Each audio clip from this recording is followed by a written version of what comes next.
Hope y'all are good. Thank y'all so much for joining us for episode 6 of MMAHOLIcs. Happy New Year to every single one of you. We hope you all had a great New Year and a great Christmas. Again, thank y'all so much for joining us on this late night live with the MMAHOLIcs tonight. We were just gonna do do a preview of some of the newly announced matchups for the 2024 year. Got some good pay-per-views, some good fight nights coming up. So thought we talk about them. You feel me? And yeah, just thank y'all again for joining us. Y'all already know I'm Antoine, and this is Nikki. And yeah, man, we were gonna start out with the first fight night of the year, y'all, coming to us on should be January 13th. It's going to be a rematch of Magomed Ankalaev and Johnny Walker. Of course, we saw how their first fight went. It was like a controversial eye poke. They both wanted to keep fighting, but the doctor stopped it, unfortunately. And yeah, they're Wasn't gonna it run it. a illegal knee, actually? It might have been a knee. Yeah, I think it it was a was. knee to a downed opponent. Okay, yeah. I think it was something like that for sure. And I know Walker was saying it was an illegal strike, whatever it was. It was a violation, and by Magomed Ankalaev, and Johnny Walker said he was definitely okay to continue. And unfortunately, the doctor still waved it off. Trying to put the fighter's health first. And yeah, and they're gonna run it right back like they should, in my opinion. And we're gonna see how it goes. But yeah, I'd love to get your opinion on the fight first, Nikki. Go ahead.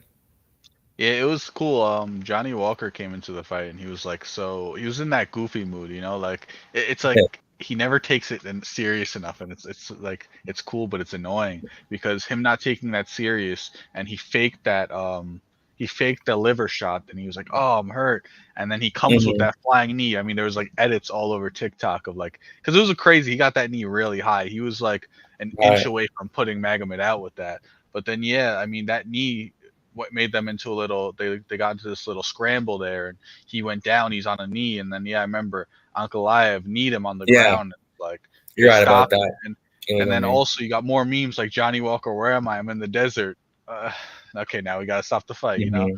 um but like I hope Johnny Walker could come into this next fight a little more like focused, because when I see him doing that joking around like, oh, fake I'm hurt, like, yeah, you might catch him, but at the same time, it like that can be a game plan, but it doesn't seem like you're fully focused in winning this fight. Like Johnny Walker, when he's fully serious, you saw it more versus Anthony Smith, like those leg kicks and everything. That's We need to see more of that, because Ankalaev's Mhm. a good fighter. He's really good.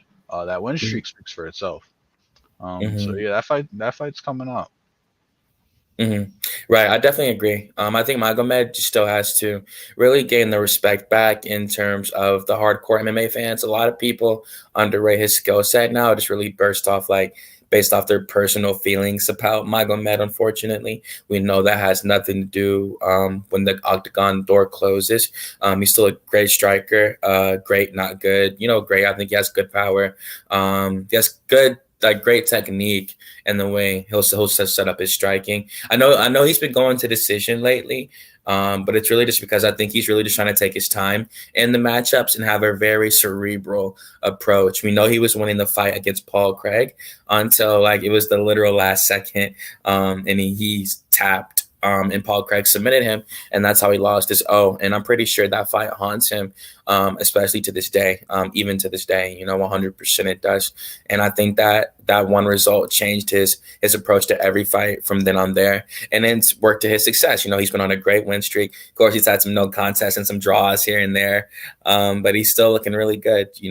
And we're gonna see what Walker does, man. We're gonna see if Walker finally cracks that ultimate mountaintop, that potential that he's been harnessing for so long. Everyone knows Johnny Walker.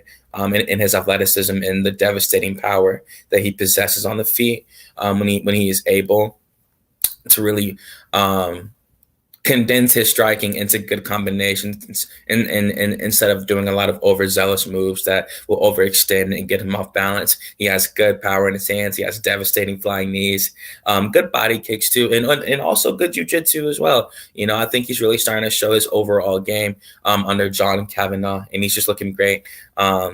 In the way he's just really matured as a fighter, coming off Contender Series all those years ago. And yeah, we're gonna see how that card goes. Again, it's the January 13th card. It's pretty decent. pretty decent lineup for us to come back into the year. You got Ricky Simone versus Mauro Batista. You got the rematch with Mateus Nicolau versus Manel Kape. Jim Miller, the legends on that card. Phil Haas is fighting Bruno Ferreira.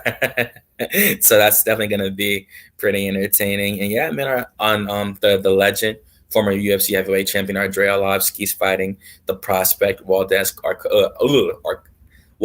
Acosta.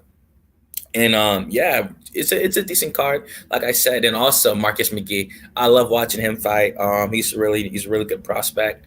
I think he's about to turn 34. He's 33 now, turn 34 in a couple months, but a few months. But I think Marcus McGee is still really good.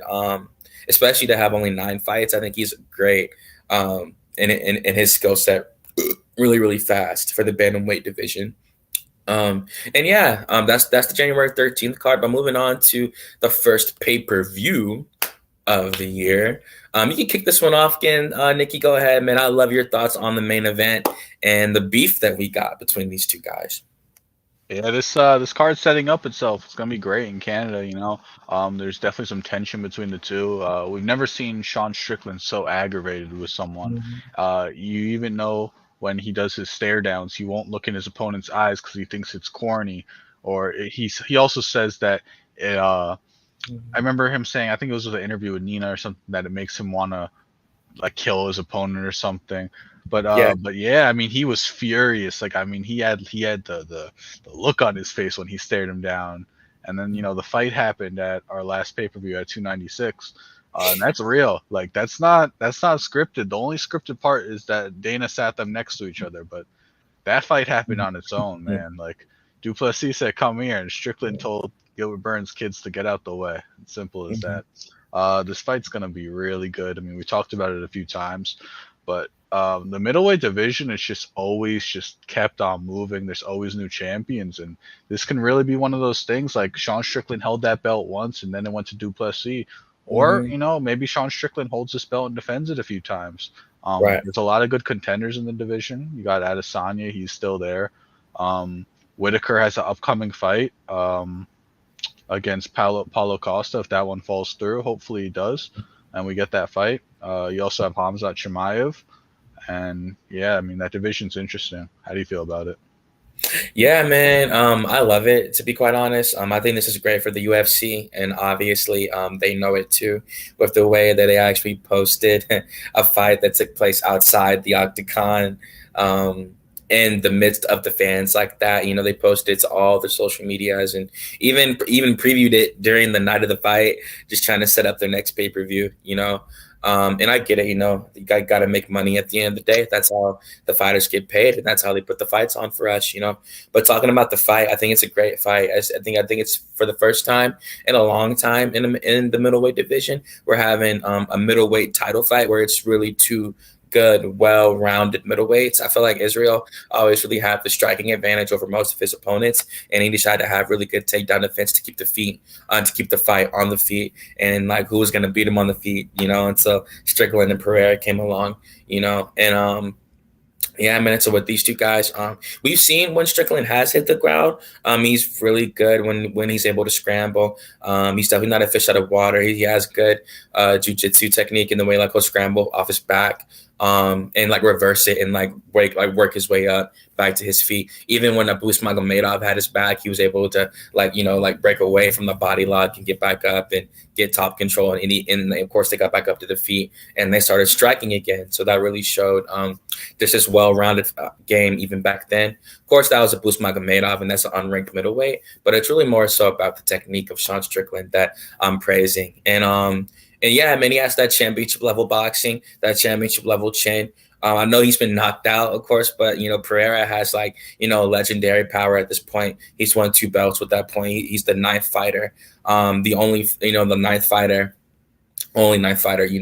to be a double champion at the UFC. You know, like that's a really big accomplishment, and that lets you know that like that's a special fighter that Sean Strickland fought. And I think we can all agree that it wasn't really the best game plan when he was fighting Alex Pereira. But I also think it was going to be hard for him to get that big guy to the ground. So he tried his best, you know, and it was to his detriment. But hey, it still worked out because they would go on to start training together, and Pereira gave him some of the knowledge that he took from him in their fight, and he helped him win a belt. You know, helped him win a title, and changed his life with that. You know.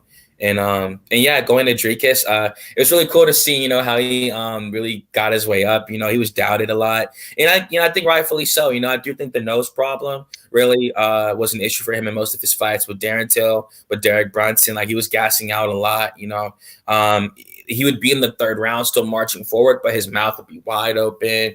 Like he would really have to try to power through of will and determination. And even then, I guess back then, that was foreshadowing of that fight characteristic that Dricus du Plessis possesses, which is this hard determination. Very, very, very determined fighter. I really admire that in the way he'll press forward. He's undefeated inside the UFC. And you guys, you know, I always say, guys, like, you know, of course you can have the regional scene. And of course, like, say if I'm Dricus du Plessis' opponent, he has 2 losses on his record, right? I'm going to go back and look at those 2 losses to see where he went wrong and stuff like that. But at the same time, it's kind of wonky because like he is a whole different fighter since those fights, you know? Yeah. So he's undefeated inside the UFC since he came in, and like it shows why, you know, especially with the Robert Whittaker win.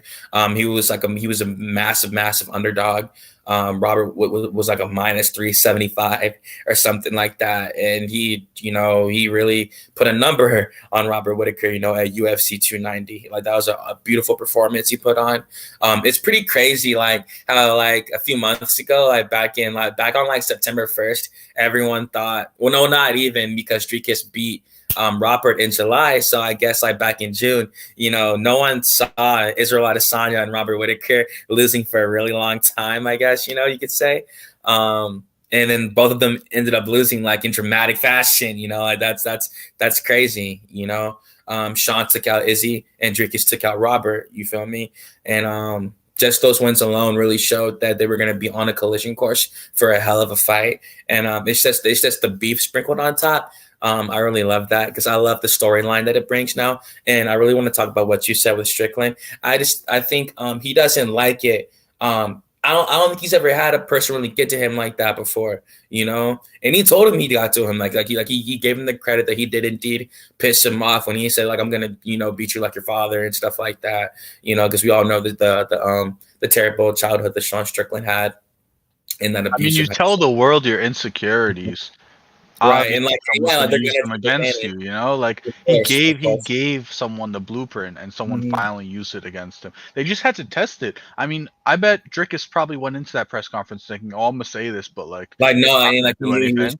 Yeah. He's probably gonna tell me to shut the hell up, but like I'll say it anyway. But it really got under his skin. It really did, and he said it. Oh, I must have hit a nerve there, like, you know, Dricus said, you know. And yeah, man, like it's a great title fight, great middleweight championship.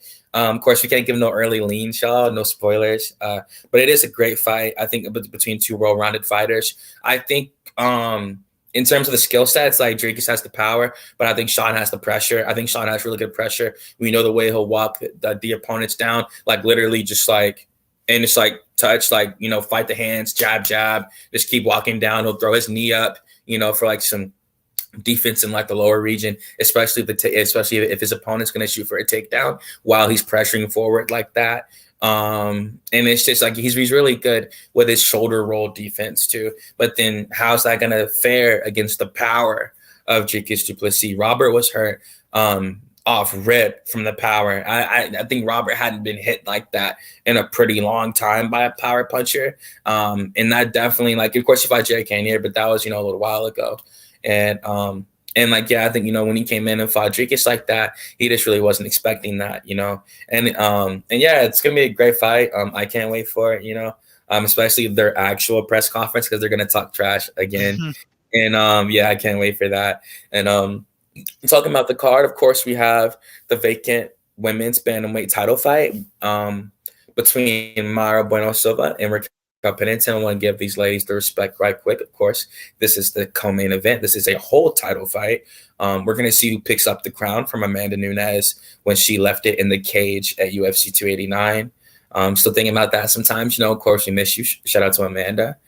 We're gonna see who wins this fight. I think this is a good fight too. I know people are gonna crap on it, on the build up and stuff like that. But we know Pennington likes to strike. She will clinch up if she needs to like tire out the opponent, but she prefers to strike. She has great boxing technique, great boxing combinations, and a good head movement as well. And we know Bueno Silva, she has killer instinct. The way she locked up Holly Holm's neck against the cage like that, and she was hurting her with the hands before that. Anyway, you can see Holly getting rocked with the blows of Bueno Silva. And yeah, I think that's a great fight, man. I'm honestly looking forward to it. It should be a good fight, man. It's a good co-main event. How you feel about the second title fight, Nikki? Yeah, it's always nice having two title fights. Like it really preps you up, that second one. Yeah, we're gonna see the division's left empty. It's very open right now. Yeah. A lot of answers to be answered, a lot of questions to be answered. Yeah, we're gonna have to see. Remember, no early picks. Leans. Trying to, yeah. Of course not. Nah, yeah, I'm with you. And yeah, man, the feature bout, I'm definitely looking forward to the performance of Mike Malott. Of course, shout out to Neil Magny. Mike Malott was really like egging on that crowd at UFC 289. I think he was the biggest part, one of the biggest moments of that entire fight week. His walkout at the ceremonial weigh-ins. Like he was on the pay-per-view, so he was at the press conference as well. So it was just really cool to see the pop he was getting. I think Canada could have something special on their hands in the welterweight division. Mike Malott, he is 32, so he is in the heart of his prime right now. I don't think he'll slow down anytime soon. I think we won't see Mike Malott slow down until like 35, maybe. I think 32, 33 he'll be in his absolute prime. We'll see where he's at 34, but I think for the next 2 years, like this year, next year, 32 and 33, especially at welterweight, I think we'll definitely see the prime Mike Malott. No doubt. So I am excited to see the kind of performance he will put on and see if he can get past Neil Magny. Neil Magny's still ranked. So it's a ranked opponent that he has to get past. And I do look forward to seeing how it plays out. We know Neil Magny's coming off a loss, unfortunately. And he's getting up there in age, Neil Magny. I think he's about 36 now, about to turn 37. So he still has a lot of experience. Of course, he has that 28-11 record, and that's way more experience than Mike Malott. But of course, it's going to be experience versus youth, that spry youth, and less damage taken. And we're going to see how that fight goes. And the fight I think I'm looking forward to the most on that card would probably be this one right here. I want to see Arnold Allen versus Movsar Evloev. I think it's going to be a very, very exactly a very, very high level matchup in the featherweight division. We know the lower weight classes. It's the speed they possess, and both these men are extremely well-rounded. We know Mobstar's undefeated, and Allen has those 2 losses, but we can't act like Allen just wasn't 10-0 in the UFC for the time that he has been here. And that 1 loss is to Max Holloway. I'm not gonna lie, it's Max. Like, come on. Exactly, if he would have beat Max, he's fighting for a title. So it's title for real. Yeah, and I was and I'm dumbing down on what you just said. I was gonna pick Max to beat Movsar if they were matched up. I just still think Max is like the second best featherweight on the planet. It's still hard to get past that takedown defense, that pace, and that boxing and that chin. And he has too much championship experience. And Max is hard too. Like, he shows it in the fights. Like, he doesn't slow down. But yeah, talking about these 2 guys, of course, I think it's going to be a great high level matchup. And I love your opinion on this matchup too. This could be somewhat of a title eliminator for Movsar, climbing up the rankings like that. Arnold still has that number. He still has that number 4 ranked next to his name. So they're trying to push Movsar, and it would be at the expense of someone who's been here for a while. That's almighty. You feel me? So I'd love your thoughts on this fight. What's interesting about this is it could easily link to Ortega and Yair. but it could Right. also link back to Max. So if Mhm. obviously I don't think if Allen wins, I don't think they rebook a Max fight. That's too quick. If Allen was to win, maybe he would fight the winner of I actually don't know what Allen is ranked, but maybe he could fight the winner Number of 4. Yair and Ortega. And Mhm. if Evlov wins, maybe he can fight Max, or he could Right. fight the winner of that fight. There's a lot. Like I think him versus Ortega would be a really interesting fight. You know? Of course. Yeah. Definitely. Yeah, man, I definitely feel the same, and that's a banger. I love having fights like this on the card, like fights like this that it isn't even the main event, and I just said I like them a lot in Magny, in the co-main, in the main, of course, and knowing that you have a fight like this on the card is so great. This fight, unfortunately, isn't happening anymore. Unfortunately, we know that Carlos Ulberg had to pull out due to injury, and we wish him the best as he recovers. It sucks to get an injury around the holidays. And I hope he's just resting up with his family, and so we can see him in the cage again. And yeah, man, moving on to the next fight night, we're gonna have I'm sorry about that. We're gonna have Roman Dolidze versus Nasruddin Imavov. This is a good fight night. I like it. Molly McCann's coming back on it. Anata Moicano versus Drew Dober. That is a magnificent fight. Dolidze versus Imavov. It's a great fight. I think both these guys are super underrated. I think they both just really need this main event to really put them on the map in terms of a little bit of the casual fans. And I think they can really gain their respect during that fight night. And coming after that, we got the Hermanson versus Pfeiffer. Shout out to Joe Pfeiffer, man. I do want to talk about him for a second, because we all know his story. He came out Contender Series when he fought Dustin Stoltzfus. And Dustin Stoltzfus, I went for a takedown when he had Joe's back and he lifted him up. And Joe would end up breaking his arm, trying to break the fall and work his way back up to the feet. He broke his arm. He was out for a really long time. He took a regional fight. Just him taking that regional fight was monumental in the way he was able to bounce back, from that injury. He thought he would never fight ever again. And it was really inspirational to see him rehab himself all the way back to want to do his dream, and everyone should want to take account of that and really learn from Joe Pfeiffer's will and determination and his overall story and journey as well. And he's coming in, fighting a UFC veteran. Jack Hermanson's been around for a really long time. Jack's been up and down the rankings not in a bad way. He was ranked 4 when he fought Marvin Vettori on short notice, and ever since then, he's tried to really regain his momentum. He's gotten some wins. He got that win over Edmund Shabazian. Got that one over Chris Curtis. And yeah, man, and Jack Hermanson, we're gonna see if he can thwart the dreams, or at least the momentum of this young prospect in Joe Pfeiffer. We're gonna see how it goes, man. I think it's gonna be a good fight. I think Joe has good takedown defense, and I think that Jack's still a good striker, low key. We saw how he dealt with the striking and pressure of Chris Curtis, the way he just kickboxed him that whole time on the back foot, and so he's still a really cerebral fighter, even at his age. We know he has a lot of experience, and yeah, man. How you feel about this fight night? Interesting. It's nothing too big, no top contenders right here, but it's interesting. Mhm. It's good for Pfeiffer. If he wins this fight, it definitely could boost him up a lot in the division. So I'm interested. We'll see how it is when we get there. Not one of those fight nights that pop out, but it's something. Mhm.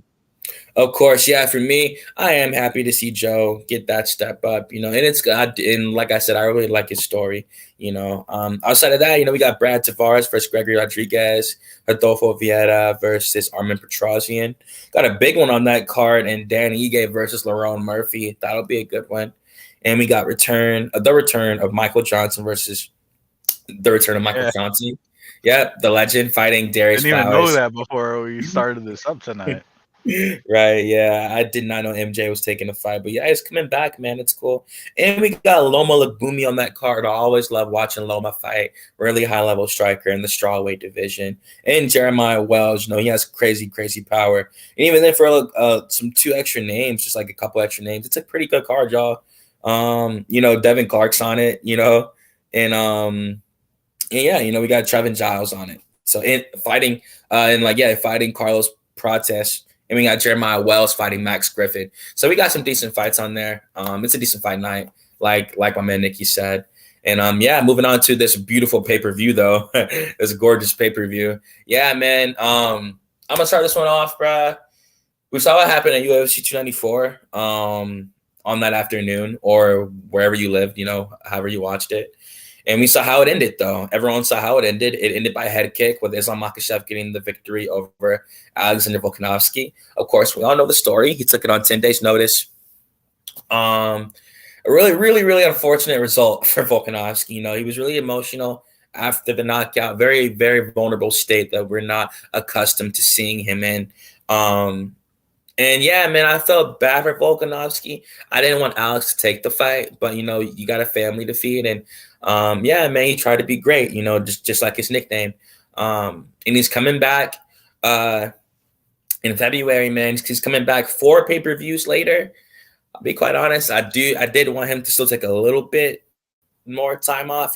I get it, y'all. He wasn't like out cold from the head kick. He wasn't out stiff like Edson Barboza, Terry Adam type of stuff. But still though, like that, he's never ever like taken like a devastating head kick loss like that. So I did want him to just take some time off, but I think, everyone, especially knowing Alexander, he wants to erase the memory of that loss with a crushing win. And he's trying to do that over an undefeated prospect who's been talking a lot of trash, and Ilia Topuria. We know about Topuria is the great inside the UFC. He's faced adversity, weathered it, had a main event, pieced up Josh Emmett for 5 rounds, knocked out Jai Herbert, knocked out Damon Jackson, finished Bryce Mitchell. He's looked good, man.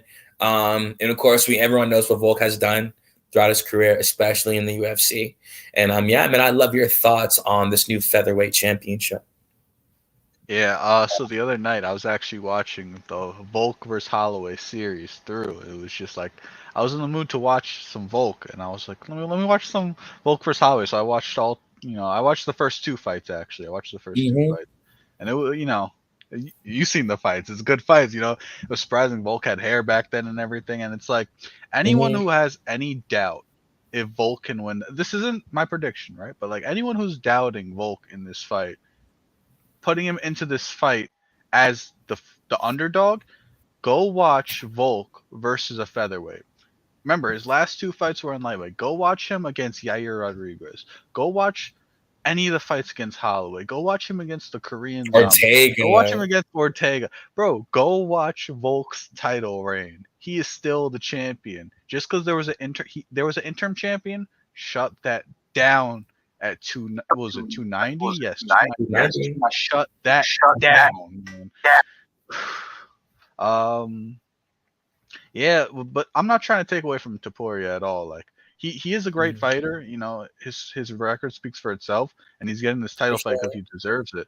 But it's just like we need to put the respect back on Volk's name, because I don't like this narrative just because he got knocked out and he's fighting 4 cards later that he can't do this. Like he's prepared. He's the favorite in this fight, man. Like no doubt about it. But it's gonna be a great fight. Like they're both gonna put on a show. Topuria's got that great, like he does exactly what you need to do to fight with Volk. Like get in there, throw your 3 punches, get out, and he has a full set. Like he's quick. He's quick like those featherweights. So it is up to Volk to bring that speed back. Because if he looks like how he looked at the last fight, obviously he was a little slower because it was 10 days notice. He needs to be back into his prime for sure to win this fight. But there's no doubt about that, right? It's Volk. Yeah, man, definitely. If anyone's gonna do it, it's gonna be Alexander. If anyone's gonna take that, it will be the champion. On looking at Tapology right now, man, like it's the closest I've ever seen. Like Volkanovski's coming. Like I mean, like Ilia Topuria has 49%.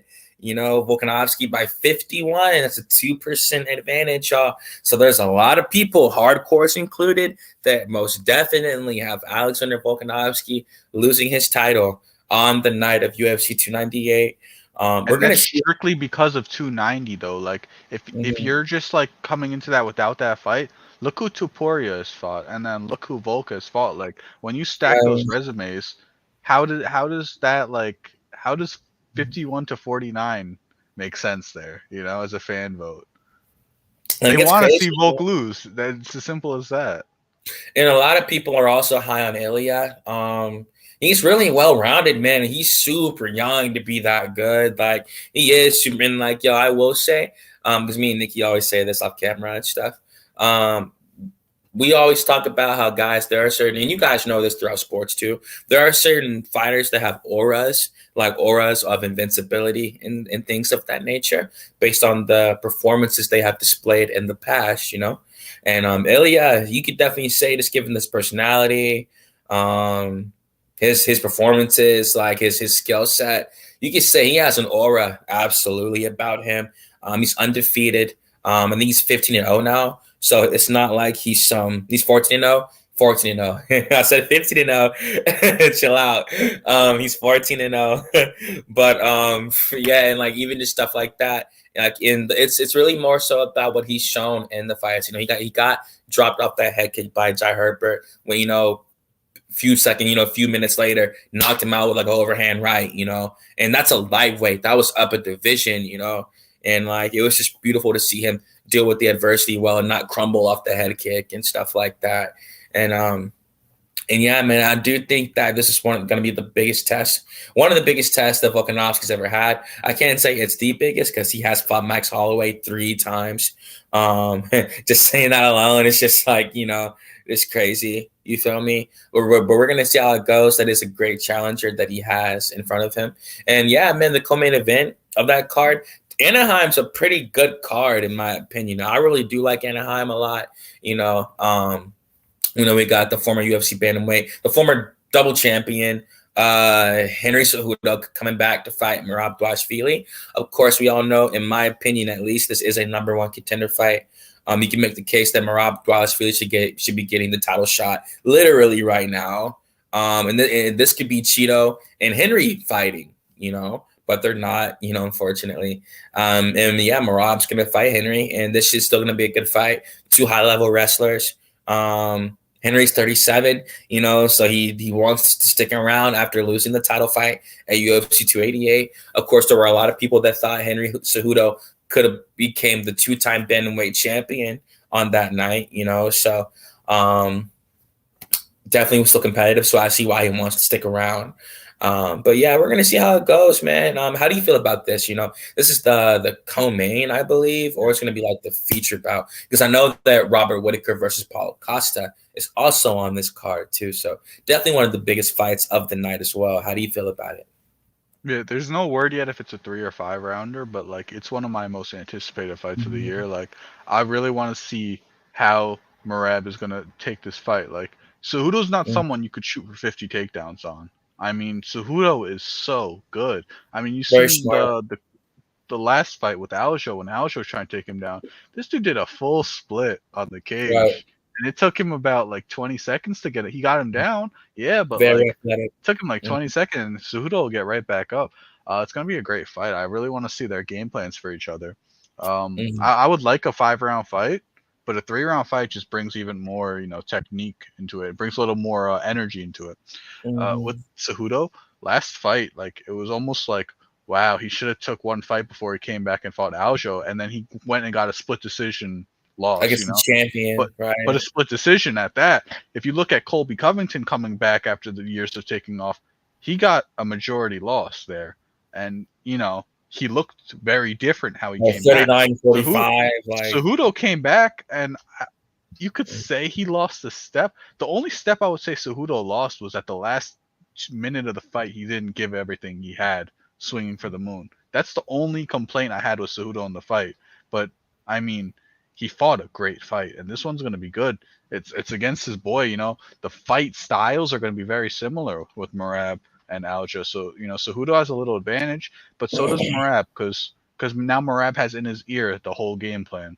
So that one's just like a perfect fight.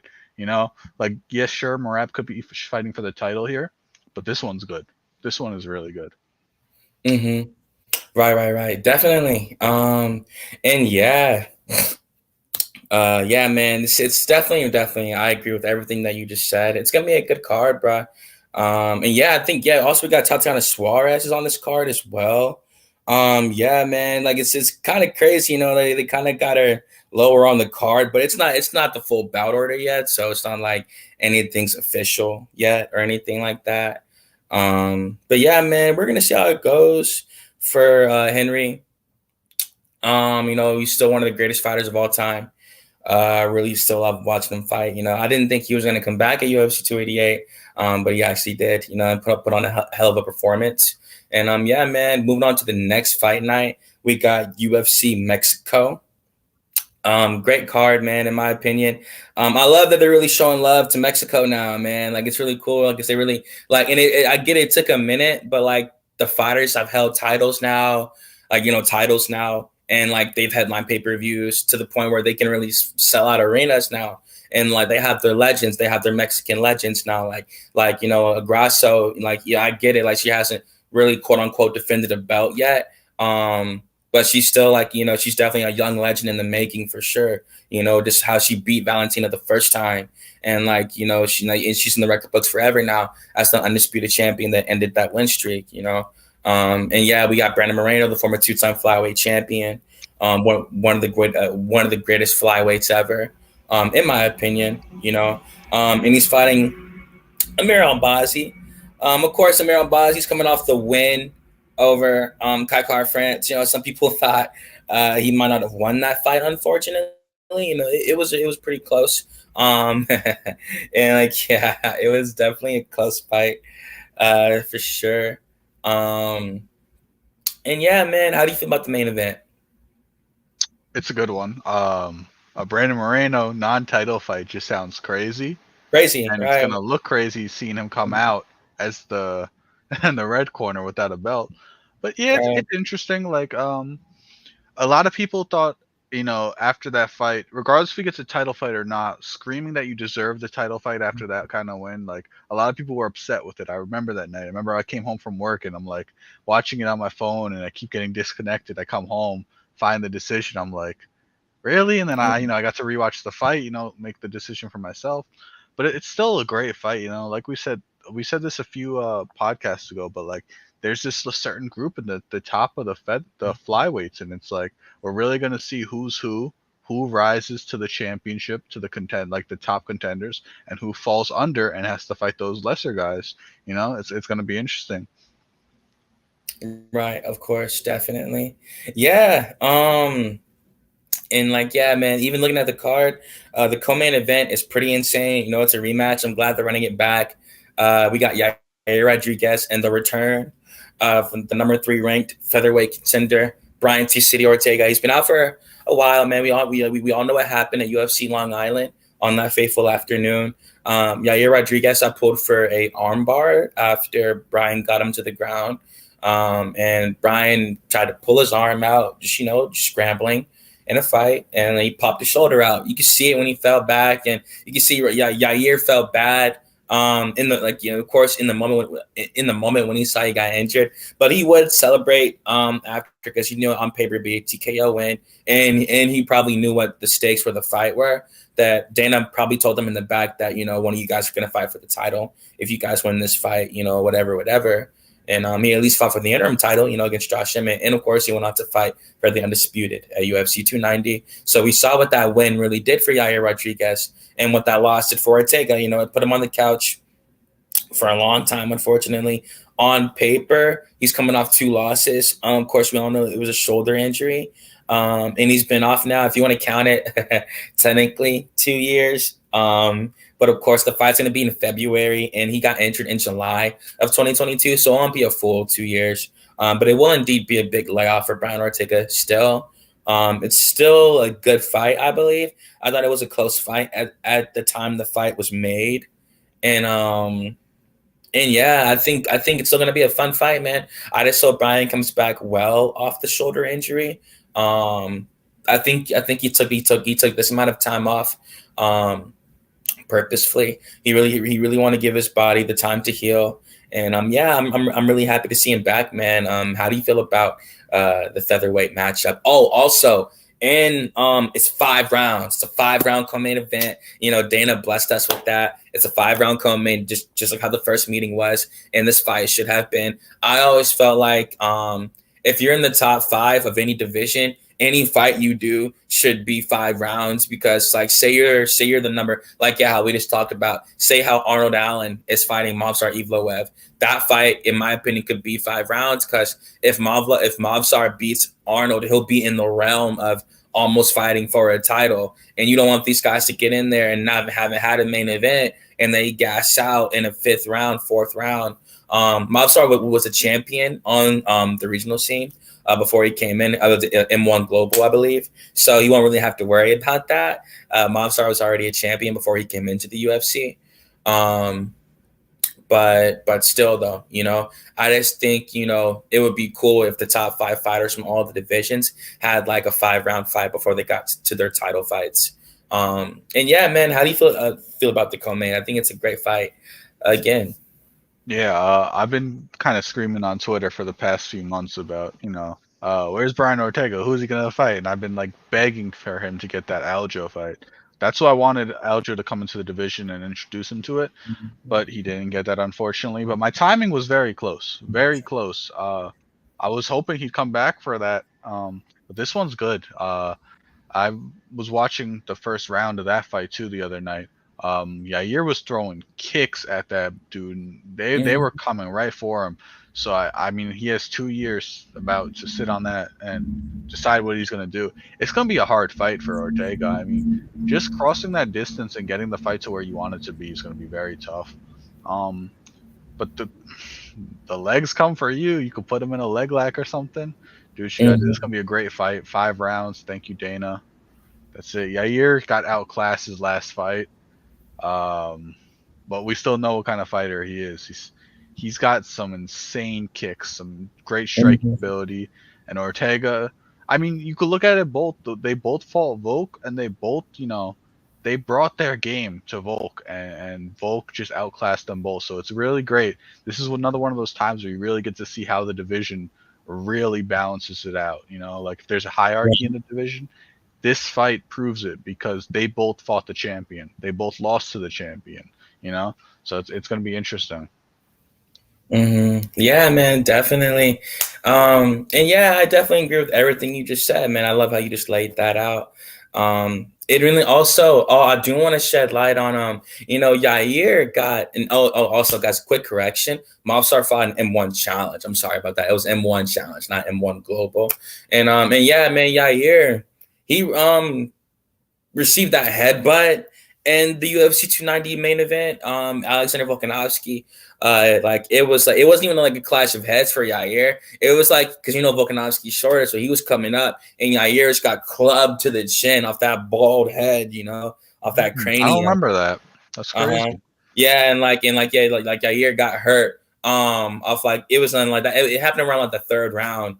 And then that's when you see Yair get hit again, and he smiles, and that's when you see him cover up and he got finished, and yeah, it sucked that happened. Not saying he lost the fight because of that. Volkanovski looked great in the 1st round when he took him down, and it was the ground and pound pressure that got to him for sure. When he took him down like that, and he wrapped his hooks in, and he scooted him to the that was because you just saw the strength out of Volk, and it's before a Volk fight, and he's screaming at the camera. That's what you see when he slams him and he's on top of him, just pounding down. That's Volk right there, man. Right, of course, yeah. And that's the crazy part of Volkanovski, and I'm just saying that to still shed light on Yair. He's still a great fighter. He's still young. He's 31, but we do have to know, where is he mentally after that loss? That was the mountaintop he was on. He is lucky enough that Volkanovski is 35 years old, so I don't think he'll be here for that much longer, even if he wins. I think 37, 36 will probably be out of here maybe, and Yair is still going to be 32 around there, and I think Yair will be in his dead prime at 32. I think Yair Rodriguez will be. So yeah, man, this is a great card.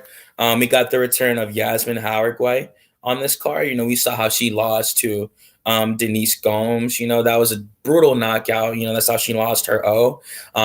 Pretty crazy. That was on the UFC 290 card as well. And yeah, she's coming back on the same night as Yair.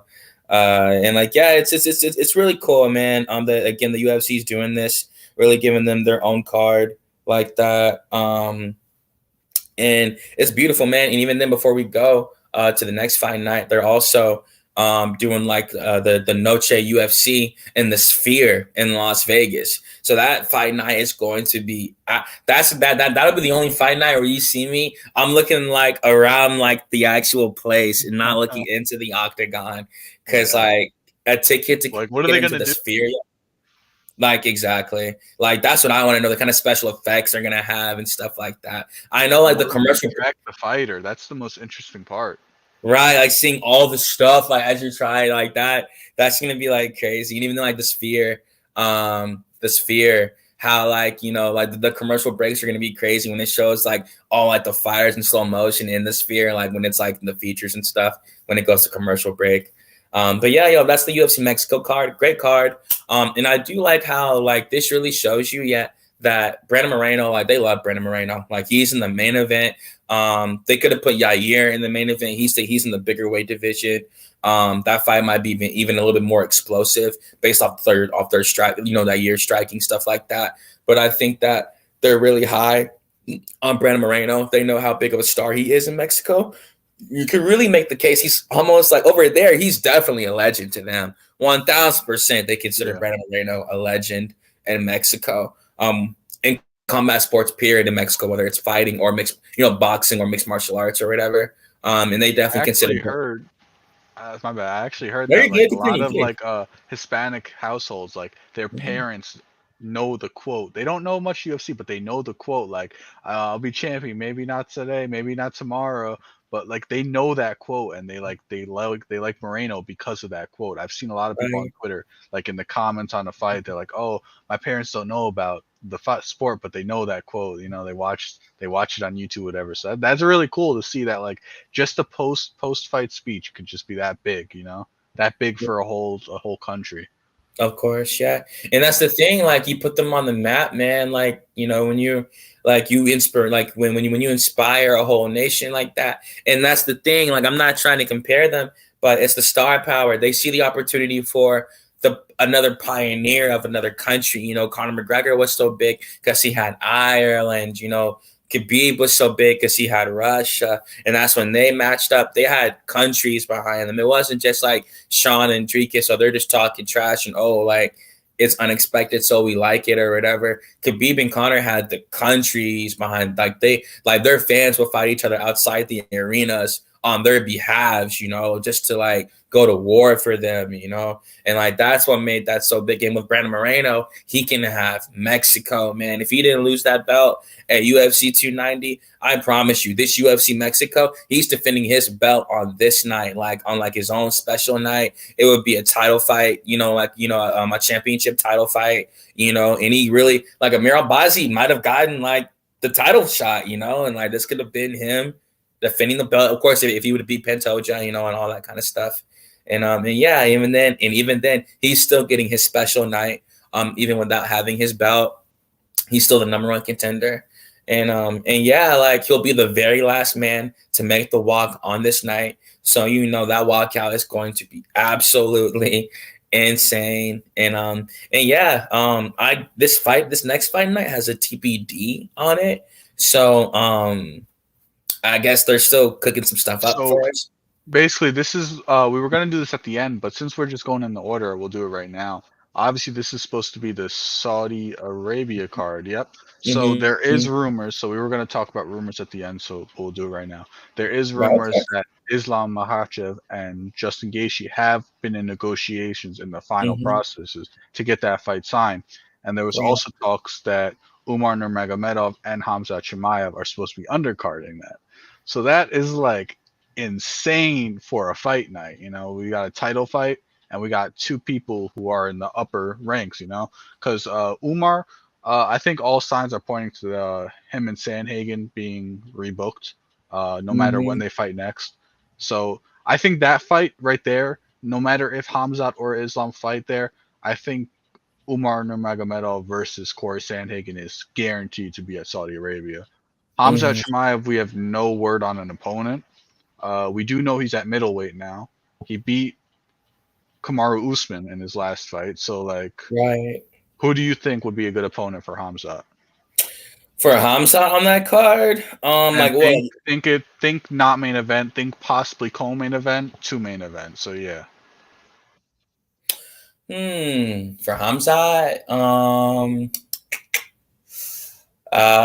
so if he's like you're saying like a double main event type status. Let's say Islam and Gaethje is the main event, and then Yeah. Martin Van Hagen is the feature bout. What would you put as? Okay, all right. Let me look at the Oh, man. rankings right quick then. Yeah, it's interesting. Yeah, no, I like it a lot. Jared Cannonier. That's a good one. There was a Cannonier. picture on his Instagram or something of Cannonier Mhm. studying a fight You know after what? the Hamza Chimaev fight. Either Jared Cannonier or because I think Jared Loki deserves a title shot because he has to win over Strickland. Strickland. Yeah. I think Marvin Vittori. Marvin Vittori. No. Hold on. It's not off like the fight hype. It's more so off like what they're trying to do in the division. Like Marvin Vittori, it still has the number 5 next to his name. Marvin Vittori, I still respect his skill set, but he has shown that he isn't like great at anything. He isn't like a great striker. He doesn't have the power to like enough power to command the respect of someone he's fighting. And oh shit, all right, now I gotta switch up and go for a takedown. And now Marvin's gonna piece me up the whole fight. He doesn't have great wrestling to the point where he can take down a great striker that he can't get the striking advantage on to get the wrestling advantage on. He has good jiu-jitsu, good scrambling when he does hit the ground. He does have good jiu-jitsu for sure. And good wrestling and good grappling defense. But he can't really do anything like special like that. And seeing how he's lost these fights, he lost his title fight to Israel Adesanya. He lost in the manner that he did to Jared Cannonier. So it's gonna be a while before Marvin Vittori can get back up there at any contendership for some relevancy for the title. So that's what I was thinking. They're looking at Marvin Vittori and looking at Hamza and like, man, we'll pick him over you like any day. It does make the most sense when you look at middleweight. There's no one above.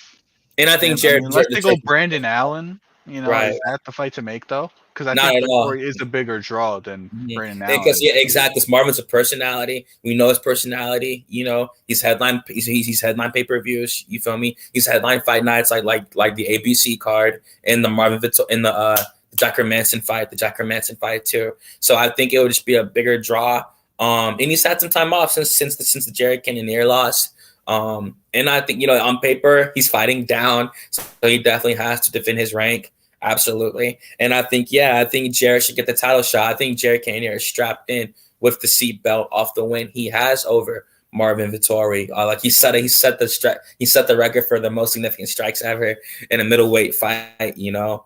That's on his face. So I really think Jared, and he has to win over the champion. He was the last guy to beat the champion. So I really think Jared should get the title shot. And if Dricus beats Strickland, I think Dricus should fight Cannonier. I think that's a whole title. That's a whole new matchup. We've never seen it be Duplessis versus Cannonier.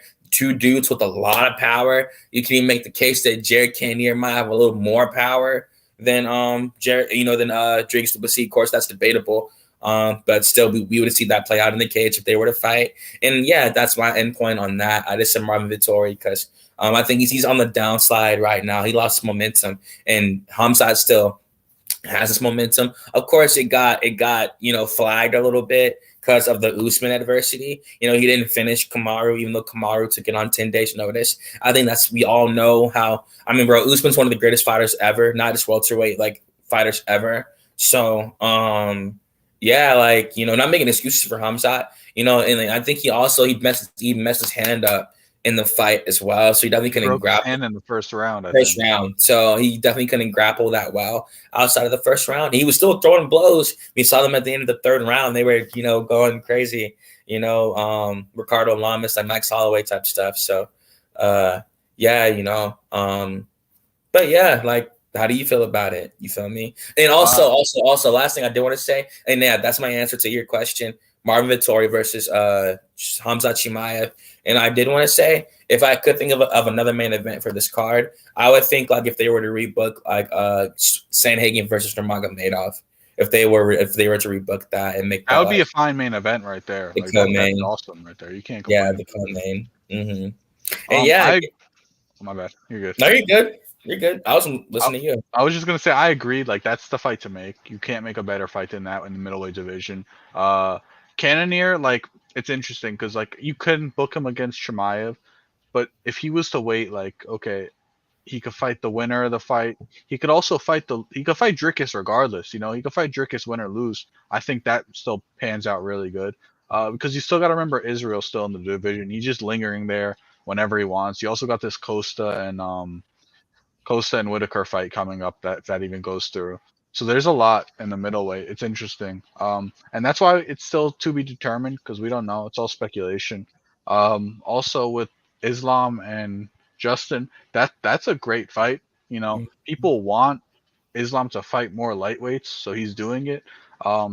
Justin's on the tail end of his career and not in a bad way, but it's just like win or lose, there's probably not too many fights left in there for Justin.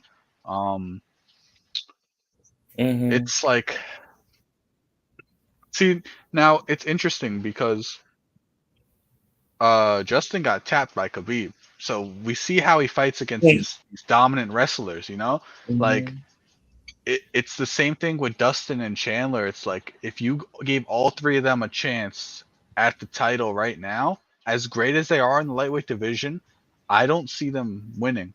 And that I'm not trying to throw my pick out there. I know we're not doing that. It's just like the lightweight. It's I always say it like there's this tier and it's like it's Islam and then it's Charles and then it's the division, you know. And maybe Sarukian is putting himself up there with Charles, you know. That's why they're fighting. But there's a big gap between that division and the fighters. Right, of course. Like I agree. And if y'all hear that train, I apologize about that. I say near a train track. Yeah, it's pretty crazy. It's never that loud though. That's pretty crazy. You know, like that's what happens. Come through the window or something right there. Right, and yeah, my window is closed. That's the thing. So I guess you know you live in the city. You know, I guess that's maybe that was like foreshadowed that like I'm about to my mouth right because of and Justin's gonna steamroll him. I'm saying it's like some siren, like someone's on the way. It's like a war battle call or something like that. But yeah, it just happens when you live in the city. But yeah, y'all, moving on. We got this UFC 299 pay-per-view. Now looking at this, okay, this actually goes into, and even then, honestly, before we do that, we can talk about UFC Atlantic City first. It's supposed to be the main event, guys. Supposed to be Blanchfield versus Fierro. We'll see how it goes. Obviously, this is most definitely a number one contender fight. And I'm excited to see how Blanchfield can deal with the striking of Manon Fierro and how Manon Fierro can deal with the grappling and pressure of Aaron Blanchfield. You know, that should be a good card in New Jersey, you know. And I'm pretty sure Blanchfield is from New Jersey. So, you know, that should definitely be a good, good homecoming for her. And yeah, guys, I wanted to, before we do that, got to get your opinion on this fight night before 300. So that should definitely be a good fight night on paper. Is the fight actually confirmed? Yeah, there's rumors that the fight hasn't been signed yet, but we know Dana, he will announce the fight just to put the pressure on the fighters. And both these girls know this is the title, like the number one contender fight. So I don't see either of these girls ducking each other for that type of fight. It's a great contender fight. Like you got two different styles going against each other, and those fights are always good. It's just like a battle of which is better, and it doesn't prove anything. You know, they're all you'll run into different fighters who do the same. They bring the same techniques, and it goes the other way. But it's always interesting to see when two fighters that are so great at different skill sets fight each other, and in one of them's style just comes out to get them that win. It's always interesting to see that. So that's gonna be a good one. Yeah, like I think so too. Again, I'm excited for Blanchfield. She got that one over Talis Santos, and unfortunately, Santos departed from the UFC after that. It was like some visa issues with her family, and she got sick of it, you know. And I feel her, you know, she wants to have her husband in her corner, so she decided to part ways. It's unfortunate, you know. She's a former title challenger, great fighter, you know. Tyler Santos was. Shout out to Santos, you know. But yeah, guys, I wanted to get that out the way first because I wanted to talk about UFC 299 and 300 in particular, like in that manner. So I think that clearly, like 299 is stacked like out the Out the ass. Like brim, dude. it's like ridiculous. You feel me? So I think that's intentional. I think they're trying to get as many eyes as they can on UFC 299 because they want to promote the absolute shit out of 300. They want to promote it. So like, man, if you thought they promoted UFC 229, they're about to like blow the doors off. Like at least Imagine like how long the advertisement's gonna be of just like this fighter's fight, and it's going on. You saw 10 fighters already, and it's like, and then the former bantamweight champion Aljamain, like, Aljamain bro, Sterling on the prelims, like shit. seriously, bro. Like, and then you just got like Bo Nichols on it, and like it's like, yeah, Cody I Brundage, see what you that's mean. interesting. Like for real, like the fight trailer, it can literally show fighter after fighter after Yuri fighter after Prohashka versus Alexander Rakic, like, Rakic. Like seriously, like for real, like that really shows you what they're really going for. And now we have the newly added. Well, before we get to 300, we got to about 299. So with 299, I just think they're stacking it like this because they really want to promote 300. But talking about 299, it's beautiful. We got Sean O'Malley versus Chito Vera. I know a lot of people don't believe Chito Vera should get the title fight. I get it. But I do want to see if that win a few years ago was indeed a fluke. I want to see them settle this once and for all. You feel me? It'd be kind of hilarious if they were to run this back and Sean wins and they have a trilogy like the next fight if they have the trilogy.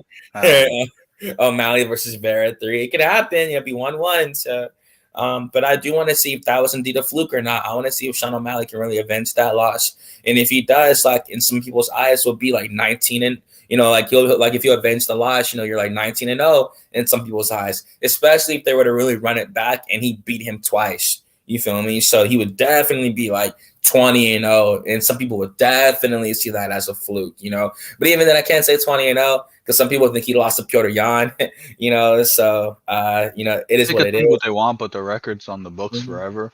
No matter how much you think a fight could change, it's never going to change. Right, of course. I definitely agree.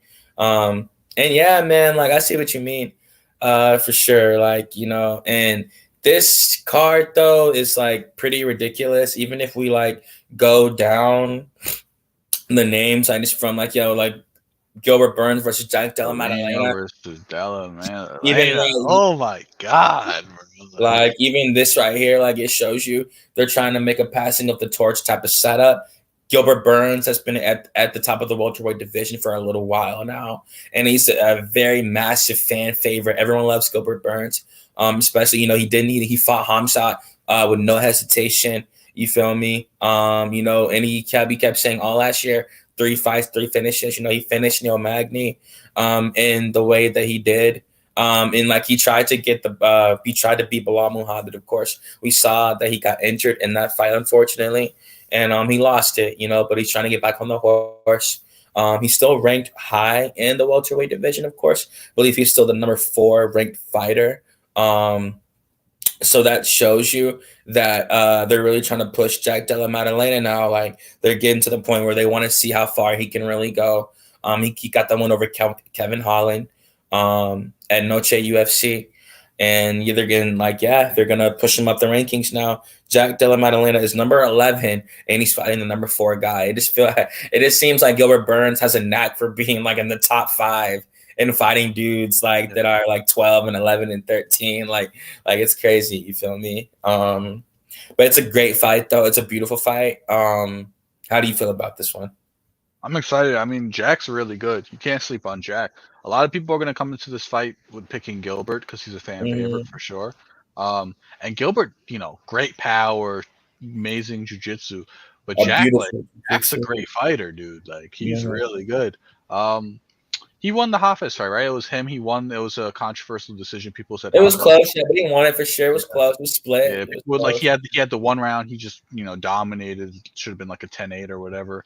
But yeah, this is gonna be a good fight, between the two. Welterweight is like really deep, dude. It's one of those divisions. It just goes deep. 10 to champion down to 15. You got great fighters. And for Jack, it's like it's interesting because what is he 12 right now? If he was to lose this fight, he's not the 12th best fighter. He's still, I think he's a little better than 12, but Better than that, yeah. yeah, I we'll see. I agree. Yeah, man. Even moving on up that card, like, bro, Curtis Blades versus Chelton Almeida, like, bro, like it's pretty crazy.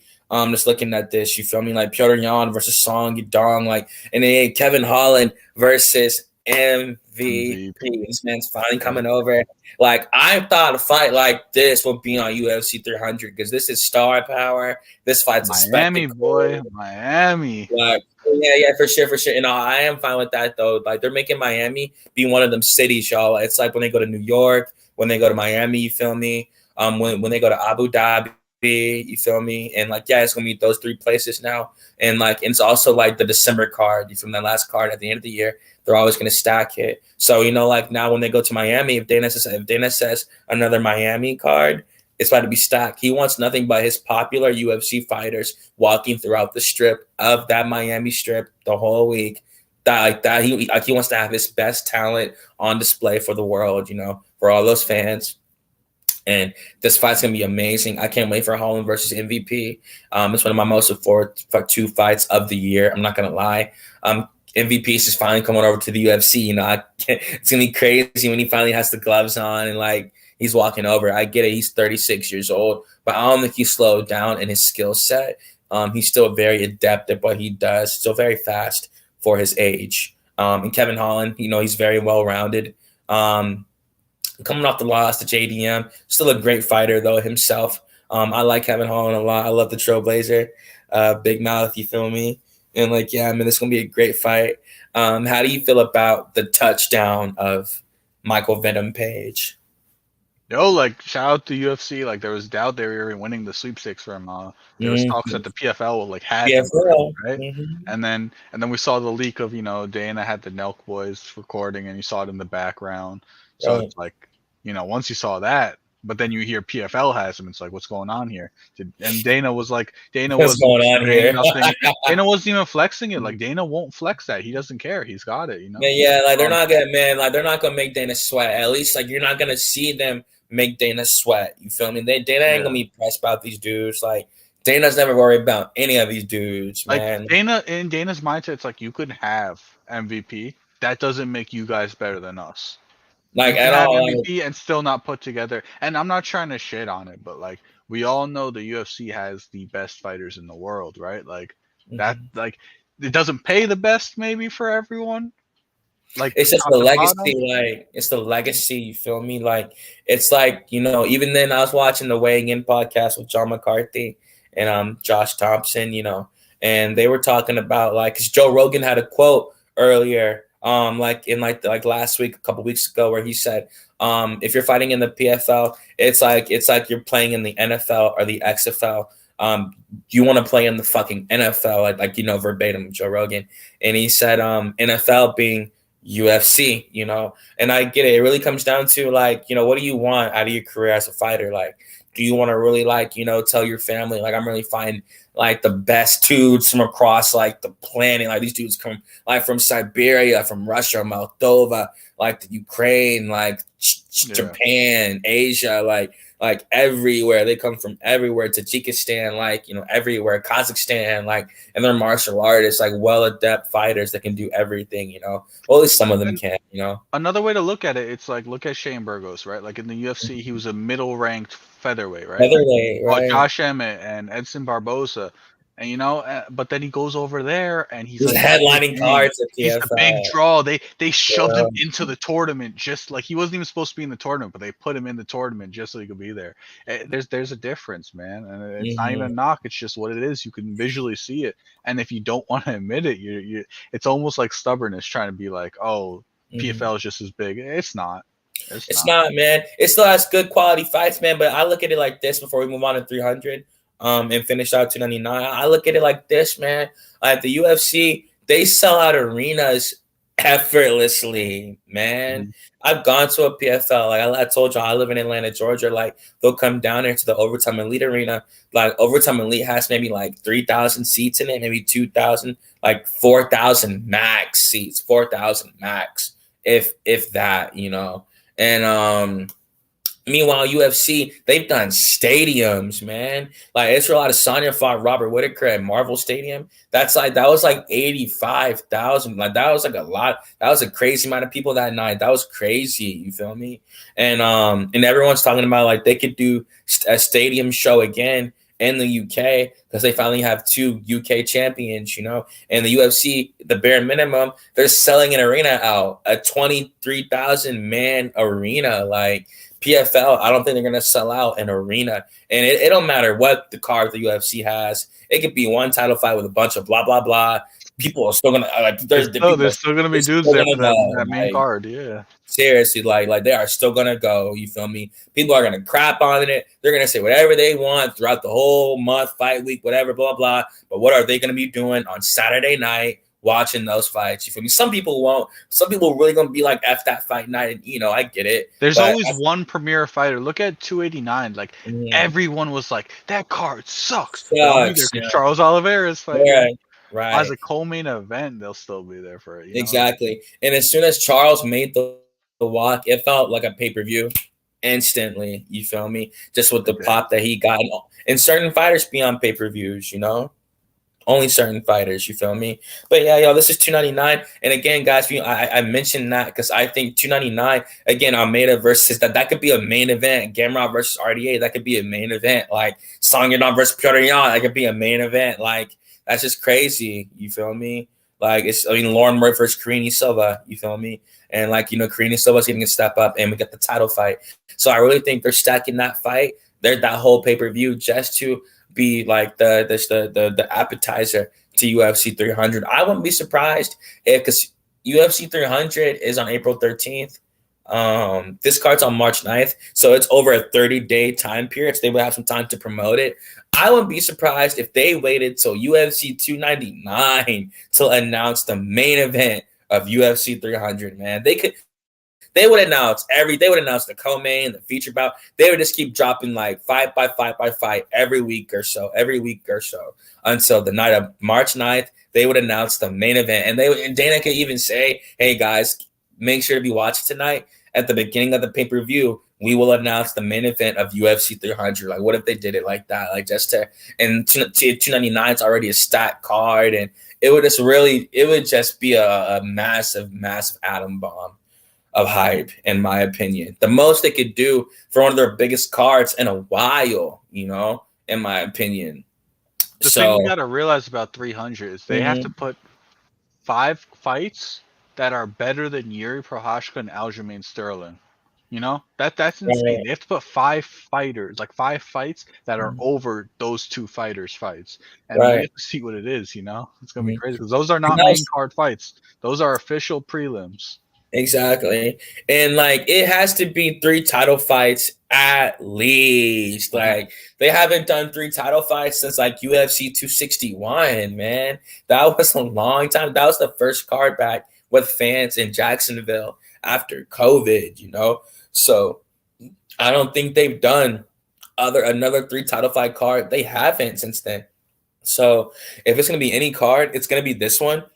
It's gonna be a good 3 title fights, banger 3 title fights, not 3 title fights. I think like Grasso and Wei Li, Shevchenko like 3, like I mean, yeah, no, like Wei Li, they're supposed to do a double champion fight. Yeah, I heard about that too. Yeah, and they both agreed on it. I mean, that's not putting Shevchenko to the side, but just waiting off one fight. You know, she's next in line for sure. Yeah, like that'd be crazy. You feel me? That'd be crazy if it happened. Absolutely. One or the other though, but I think Grasso she should defend as the feature bout on 300. And even then, I think we got our co-main event. You feel me already? And Leon Edwards versus Bilal Muhammad, you know. Now, I think that's the best scenario for that fight for those two fighters. I just don't think it was going to like it could have been a main event. It's a fight night in an upper weight I don't class know. division, like if we have a title fight. But I think it's better just to slide it right under the stacked main event, that massive card of UFC 300, and let them talk all that trash throughout the fight week, and let them just settle it in the co-main of that massive card, and let's get it over with so we know who Shavkat is gonna fight next, and that's Yeah. it. You feel me? And yeah, and that's 299. And yeah, guys, and even then, as we can really officially talk about 300 now. Conor McGregor came out and said he's fighting Michael Chandler on June 29th. So we know Conor isn't going to be the main event. You feel me? If I had to give my guess right now for the main event, y'all, I think it might be Alex Pereira versus Israel Adesanya 3. I think they might do the trilogy. There Yeah. isn't. I cannot think of a single fight right now that is literally bigger than that fight, and both guys are healthy right now. Yeah. I get it. There's no merit. I get it. The meritocracy, it's not there at all. Israel's coming off a loss at middleweight, going up to get a whole title shot in another weight class. I get it. You feel me? But it's the trilogy. It's the beef between these guys. Alex Pereira told that man, "Come to daddy." You feel me? Man, they could sell that fight so much, bro. And like, bro, you would be watching that whole card knowing you're about to get Alex versus Israel, the trilogy. You're gonna see it again, bro. And like seriously, man, I can't think of another fight, especially with Chandler versus McGregor on another card. I can't think of a bigger fight with a bigger storyline. No, I can't. I honestly My can't. prediction is gonna be like I just can't see Dana putting a title fight like as that fight night. Like I just think that Islam versus Gaethje, if it actually happens, I just can't imagine it being on a fight night. You know, Fight just night, right? I'm not taking that from Saudi because they'll still do the numbers there. But that's gonna be my prediction. So Yeah. you're gonna take Israel and Pereira. I'm gonna take Islam and Gaethje as 300 main event. Just because, like, I hear a lot of Tom Aspinall asking who he's gonna fight, but who can he fight? You know, Alex isn't gonna move up. That's not happening. And then like, Blades and Almeida, they already had their fight. That's a quick turnaround. And then Mhm. no one wants to see Gon apparently. Like I wouldn't mind it, but people I don't would want that. I would love that too. I would that could be an honorable mention because it could be like how UFC 295 was like supposed to be the 30th anniversary. On that night, it was a great card. It was like 9 out of like 13 finishes, something like that. 10 out of 13. And so that was like the embodiment of mixed martial arts, the Yeah. embodiment of violence. I wouldn't mind Aspinall versus Gon because that fight is so high level that it's the embodiment of mixed martial arts. Like That might that's be the fallback fight, you know? Because if they don't mhm, get that, that could be 301, 302, 303, but that's gonna right. happen. And I think either way, I think that would be the. I don't know which day. It's announced, but I forgot. Even if you do load more, I think it'll pull up UFC UK, the UFC Nothing was coming UK. up. But I forgot what day it's supposed to be. But I think Aspinall Tom would probably defend his belt on the UFC United Kingdom card. There isn't really another like, unless Muhammad Isn't that all the way Mokaev. in the summer though? Summer, yeah, it is. It is. Yeah. Yeah. You're right. You're right. So Yeah. yeah, I mean, it depends. So he just fought. He fought in November. I think he said he was It injured. was a first round knockout too, man. Yeah. You're right, and I think he might have been injured going into the fight too. So if he Ah, just you're right. if he decides to take time off, he can. They could put him on the UK card. They like to have title fights for those special cards if they can. Make it feel like a pay per view, even though it's technically not. And yeah, man, for 300, I just think like that would be it. But I would not mind Aspinall versus God. Like unless John comes back before Tom, like Tom Aspinall will John indeed. Stipe, man. Like Mhm, imagine that if he announces that, that's happening. Main event. John mhm. Stipe is the main event if it's Of possible. UFC Because 300. Oh, for because sure. you know it's not going to be John Aspinall. It's like if Yeah, John's ready, they're calling Stipe. Stipe, are you ready? You're not ready. All yeah, right, we're gonna wait for you guys. You guys are gonna fight later down the line. You know, mhm. then you do Aspinall gone or something. But if both of them are ready, Dana's getting it going, man. And that's an announcement. Right. That's breaking news right there. Of course. And yeah, and like that's like, and that would be like that's a fight that brings you home at the end of the night. You feel me? Like that's a fight like at a higher weight class. It's kind of like, you know, when we had UFC 280 and, you know, you had, you know, Piotr Yan versus Sean O'Malley and, you know, like Bilal Muhammad versus Sean Brady and you had Aljamain Sterling versus TJ Dillashaw. I'm talking about like before the fights happened, just on paper, like the build up to 280. And you knew you had Oliveira versus Makhachev at the end of the night, bro. Yeah. Like that's one, like that's a main, like Jones versus Miocic. I know some people don't like it because they're underrating Stipe. They think Stipe has no chance. I think Stipe still has great boxing. A good chin. It took a lot of those shots from Ngannou before he finally got knocked out by Stipe. And people forget that the last time Stipe stepped into the octagon, he was the champion at the time. So it's not like he's on some crazy massive losing streak where he's lost 4 or 5 in a row and like he's just gonna be just like trampled by John Jones. I don't see that happening. He still has great boxing. He's still a great D1. I mean, he has great wrestling. Great wrestling, you know, great wrestling defense. And yeah, man, I think that's still a competitive fight somewhat. I think that's still a really good fight. People just got to see it play out. And then when they see Stipe goes into round 2 and they're really throwing punches back and forth, and people are really going to start to be like, oh shit, this really like, okay, all right, bet we got a fight on our hands. And then people are going to get hype when they finally feel the stakes of who's going to win this, the greatest heavyweight of all time or the greatest light heavyweight of all time, you know? And yeah, guys, but to give my official prediction for the UFC 300 main event, I think it will be Alex Pereira versus Israel Adesanya 3. I just can't, again, for the last time tonight, I cannot think of another fight that's just bigger than that, in my opinion, you know. And I really think that storyline, it just sells a lot. The casuals are not going to give a shit about Israel losing that title fight. Like the casuals won't, y'all. Of course, we will, y'all. The hardcores will, y'all. 100%, y'all. We will, y'all, and I get that. But and I'm all for meritocracy. Like I said, I want Leon to fight Bilal Muhammad and not Shavkat Rakhmonov. You feel me? And I just think that for the main event of a card of that, man, you only get one. Like, man, like, dude, UFC 200 was so long ago, bro. Like, it took so long to get to UFC 300, and we're finally here. You feel me? So I think like Dana's not gonna mess around with this one. And UFC 200 ended up being a disaster. You're supposed to have John and DC, exactly. Yeah. Mm-hmm. Yeah. Compared to what it was supposed to be, it was a disaster. You know, DC fought Anderson Silva, went to a decision, and then Brock Lesnar fought Mark Hunt, but then like he didn't even go through USADA, and then yeah, man. But then hey, we got Amanda Nunes at the end of the night, but like that was the only bright spot on that card. You feel me? And yeah, man, like that's what I'm saying. Like they don't want to do that again. It's taken, I mean, now we're in 2024 now, bro. It's taken 8 years to get to this point, man. So I don't think Dana's gonna play around with that. And some people, even with what I'm saying right now, some people are gonna be like they don't want to see it based off the performance that Israel had in this last fight. You know, I want to see how Israel looks when he has more weight on his bones. It won't be like the first time when he stepped up to light heavyweight at UFC 259. He's a bigger fighter since that point in his career. You could see it on him. Exactly. And he knows what's at stake for this matchup. He knows it's the trilogy for the dude, this arch nemesis. So I think he would take this fight serious, so serious. In training, getting his weight right, bulking up, doing whatever he needs to do to win the fight. And he knows it's the main event of UFC 300. The stars of all stars, if they like fights, are going to be at that pay-per-view just to say they went to UFC 300, you know.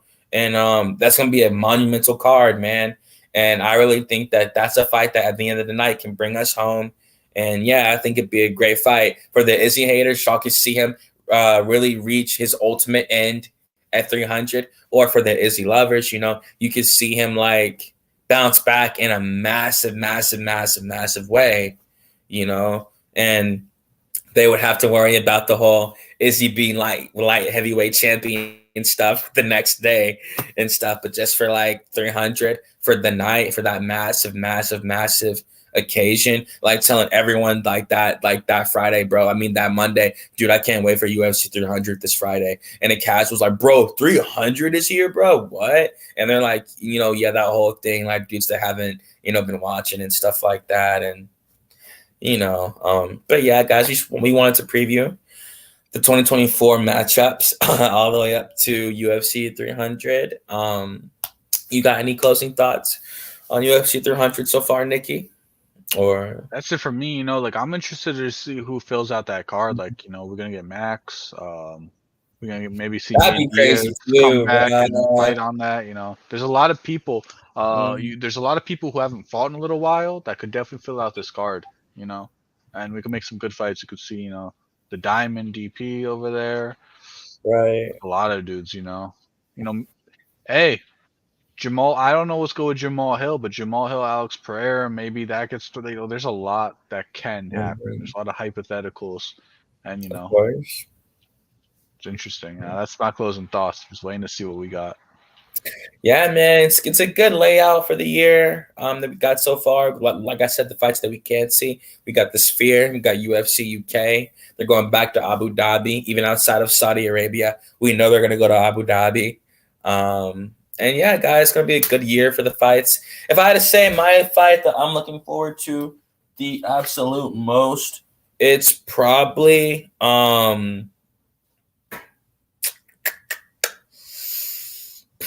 I want to see Volkanovski versus Topuria, bro. That's a good one.